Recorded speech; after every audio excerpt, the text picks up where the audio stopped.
On January 28, 1986, the world watched as NASA's Challenger space shuttle exploded shortly after liftoff. The world mourned the loss of the 7 astronauts who were on board. However, 20 years later, investigators would discover that the 7 crew members never actually boarded the shuttle that fateful day. Now I know what you're thinking. You're ready to call bullshit on this one, but let me stop you right here. The evidence that you are about to see will absolutely blow your mind. Sure, you've probably heard a dozen media outlets calling this a cooked-up conspiracy theory, but nothing could be further from the truth. Many people remember watching the explosion happen live on television, I myself being one of them. There is no doubt in my mind that the explosion was very real. In this video, we will examine footage from various sources that not only prove that 5 of the 7 Challenger crew members are alive and well today, but will also shed light on the possible reasons why they were not on board. 3 of the 5 astronauts, Judy Resnik, Richard Scobie, and Michael J. Smith. These 3 crew members were not only found to be alive, but they were still using their original names. You may be wondering, why wouldn't they change their names? And the answer is relatively simple. Their names were not too well known, and in 1986, living under the radar was much easier prior to the internet age. Is it possible that these 3 astronauts could have living doppelgangers that just so happen to have the same names? Not likely, and here's why. Although Michael J. Smith is a common name, the names of the other 2 astronauts, Judy Resnik and Richard Scobie, are exceptionally uncommon. For example, there are only 6 women currently living in the United States with the name Judy or Judith Resnik, and there are only 16 men named Richard, Rick, Rich, or Dick Scobie. What are the chances that all 3 of these astronauts would have living doppelgangers with the same names? I'll let you ponder on these odds for a moment. The other 2 astronauts, Ronald McNair and Ellison Onizuka, both supposedly have living twin brothers named Carl McNair and Claude Onizuka. However, no birth records could be found for either one of them.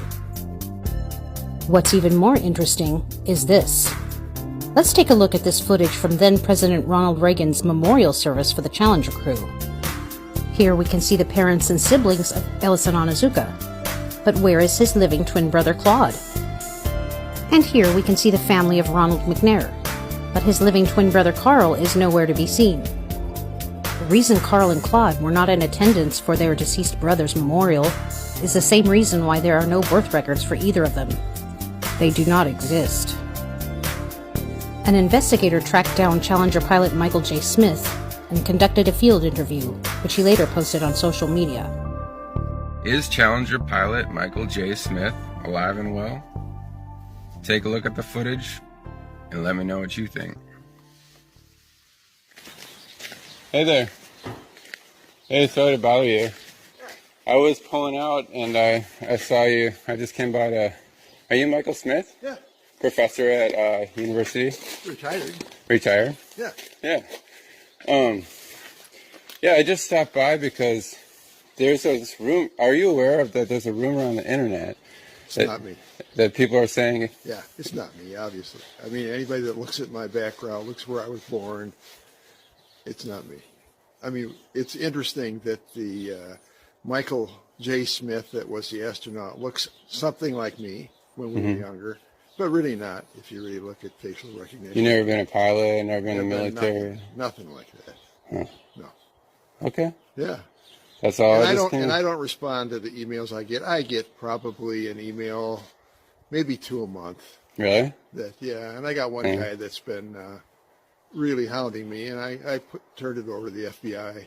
Really? You know, yeah, I mean, it's bullshit. Okay. You know, another crazy theory. Okay. But that's, you know, not me. I'm glad I wasn't him, but he was quite a guy. Yeah. You know, but if you look at my career, you look at my CV that's online, all the stuff I've published, all that I've done, it's not even close to what that guy was.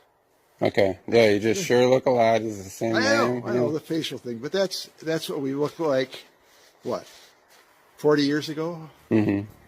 Yeah. Okay. Yeah. Well, thank you. Yeah. Okay. Voice analysis of the living Judy Resnik compared to the Challenger astronaut Judy Resnik confirms that they are indeed the same person. I am hoping that The affliction that Steve Hawley had from the 41D mission specialist of the delays hasn't rubbed off on me. For a very long arm, which is as long as the cargo bay, it's 50 feet long. The image lets you see all of the current contemporary issues. All courts shall be open, property remedied by due course of law. You can find these. The equal justice under law becomes that we thought courts were all along. It says equal justice under law.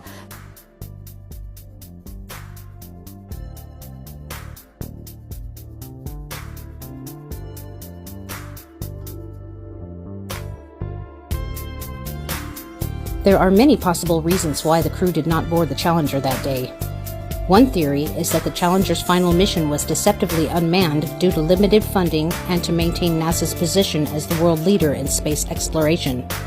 Clues uncovered in a documentary produced by National Geographic on the Challenger disaster seem to support this theory. When Space Shuttle Challenger launches on a January morning in 1986, a key engineer is sure a catastrophe is coming. We've got to stop the flight. We cannot let Challenger launch, period. This is insane. He thinks the ship is going to explode. After 2 decades of budget cuts and a loss of public interest, the shuttle has never made good on its promise to provide a routine bus service to space. The 25th shuttle launch will be far more than just another trip into orbit. It's designed to resurrect the entire program. NASA hope to restore faith in their billion-dollar baby. And my Krista said, you know, Mom, she said, that shuttle, they can shut that down the very last second if anything's wrong. In the months following the disaster, Morton Thiokol paid the astronauts' families around $4.6 million, but were awarded a $1.8 billion contract to develop a new range of rocket boosters. NASA's Lawrence Malloy was offered a promotion to Deputy Director of All Propulsion Systems. Now let me ask you this. If you were offered $4.7 million to pretend that your loved one was deceased, would you do it? Of course you would. I think you get the gist of what I'm saying here.